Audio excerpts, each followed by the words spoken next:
Hello दोस्तों, आप लोग कैसे हैं।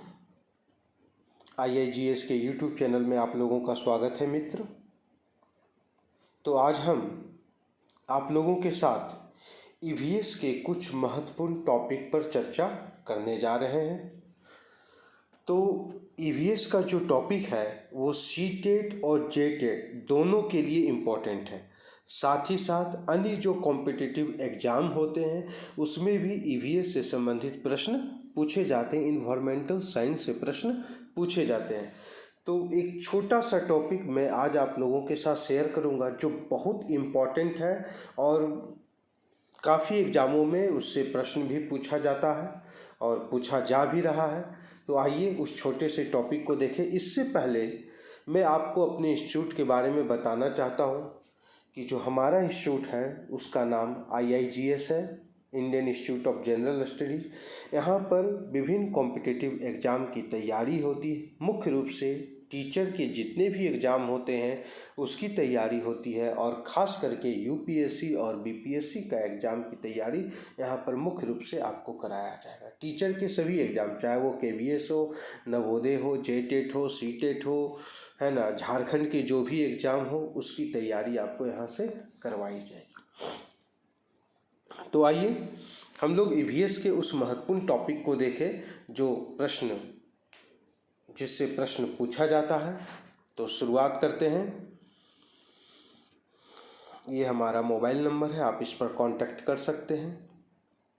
कार्बनिक अम्ल है ना, तो कार्बनिक अम्ल से किस प्रकार के प्रश्न पूछे जाते हैं। मान लीजिए आपसे पूछेगा कि अंगूर में किस प्रकार का अम्ल पाया जाता है। अंगूर में किस प्रकार का अम्ल पाया जाता है, तो आपको क्या बोलना है कि अंगूर में टर्टेरिक अम्ल पाया जाता है। किस प्रकार का अम्ल पाया जाता है, तो टर्टेरिक अम्ल अंगूर में पाया जाता है। इस चीज़ को याद रखना, टर्टेरिक अम्ल अंगूर में किस प्रकार का अम्ल पाया जाता है, तो टर्टेरिक अम्ल जो है वो अंगूर में पाया जाता है। ठीक है, आइए टर्टेरिक अम्ल अंगूर में किस प्रकार का अम्ल, तो टर्टेरिक अम्ल। उसी प्रकार से पूछेगा सिरका, है ना, अचार, सिरका और अचार में किस प्रकार का अम्ल पाया जाता है, तब आपको बोलना है कि सिरका और अचार में एसिटिक अम्ल पाया जाता है। सेब, आप लोग सुबह सुबह एक सेब जरूर खाया करें, है ना। सेब में किस प्रकार का अम्ल पाया जाता है, तो मैलिक अम्ल सेब में पाया जाता है। नींबू में किस प्रकार का अम्ल पाया जाता है, तो साइट्रिक अम्ल जो होता है वो नींबू में पाया जाता है। किस प्रकार अम्ल, साइट्रिक अम्ल जो है वो आपको नींबू में पाया जाएगा। ठीक है। शीतल पेय पदार्थ, आप लोग गर्मी का जब मौसम आता बहुत चॉइस के साथ, है ना, Coca Cola, Thums Up, Sprite, Maaza, ये सब बहुत सारे शीतल पेय पदार्थ का आप लोग यूज करते, साथ ही सोडा वाटर का भी आप लोग यूज करते होंगे। तो उसमें किस प्रकार का अम्ल पाया जाता है, तो कार्बनिक अम्ल जो है उसमें आपका कार्बोनिक अम्ल शीतल पेय पदार्थों में पाया जाता है।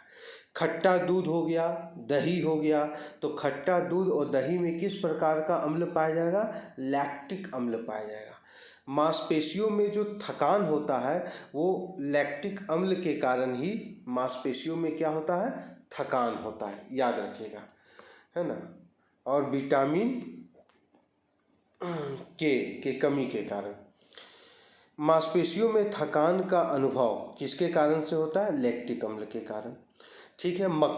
मक्खन में किस प्रकार का अम्ल पाए जाते हैं, हमेशा आप लोग ब्रेड के साथ मक्खन यूज करते होंगे, तो मक्खन में किस प्रकार का अम्ल पाया जाता है, ब्यूटायरिक अम्ल। मक्खन में किस प्रकार का अम्ल पाया जाता है, तो ब्यूटायरिक अम्ल जो पाया जाता है मक्खन में पाया जाता है। इस चीज़ को याद रखिएगा। अगर आपसे पूछेगा कि मक्खन में किस प्रकार का अम्ल पाया जाता है, तो आप बोलिएगा ब्यूटायरिक अम्ल जो है वो मक्खन में पाया जाता है। ठीक है। फोटोग्राफी में किस प्रकार का अम्ल पाया जाता है, तो ऑक्जेलिक अम्ल फोटो, बहुत इंपॉर्टेंट है ये सब, और यही सब आप लोग से पूछ देगा कि ऑक्जेलिक अम्ल किस में पाया जाता है, तो फोटोग्राफी में ऑक्जेलिक अम्ल पाया जाता है। बेकिंग पाउडर में किस प्रकार का अम्ल पाया जाता है, टर्टारिक अम्ल। बेकिंग पाउडर में टार्टारिक अम्ल पाया जाता है, एक है टार्टेरिक अम्ल। टार्टेरिक अम्ल नहीं, टार्टारिक अम्ल जो है वो बेकिंग पाउडर में पाया जाता है, टार्टरिक अम्ल। लाल चींटी या मधुमक्खी जब काटती है तो वह कौन सा अम्ल को छोड़ती है? तो फॉर्मिक अम्ल को वो छोड़ती है। किस अम्ल को छोड़ती है? तो वो फॉर्मिक अम्ल को छोड़ती है। तो ये ईवीएस के दृष्टिकोण से ये जितने भी अम्ल के जो टॉपिक है, कार्बनिक अम्ल के जो टॉपिक है, ये बहुत और भी बहुत सारे ऐसे अम्ल हैं, उसको मैं नेक्स्ट क्लास में बताऊंगा।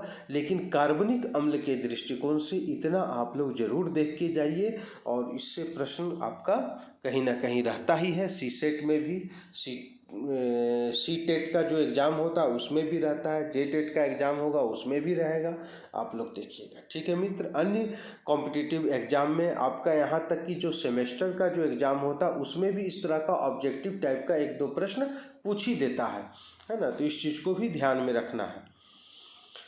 ठीक है, तो आज के लिए बस इतना ही रहने दें। अब मुझे पूर्ण विश्वास है कि आपको ये क्लास बहुत अच्छा लगा होगा। हमारी वीडियो को आप लोग शेयर ज़रूर करेंगे, है ना, क्योंकि ज्ञान बांटने से ही ज्ञान बढ़ता है, इस चीज़ को भी ध्यान में रखना है।